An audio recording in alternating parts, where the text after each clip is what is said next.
Hi, Jason Martindale here, just giving a little update on my hair system, my second one I had. I've just got in from work. I'm a plumber, so I work on a building site.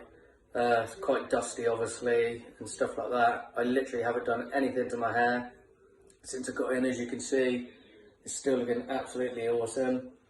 I don't use any products on my hair, to be honest, apart from the spray-on conditioner in the morning, and then I give it a brush.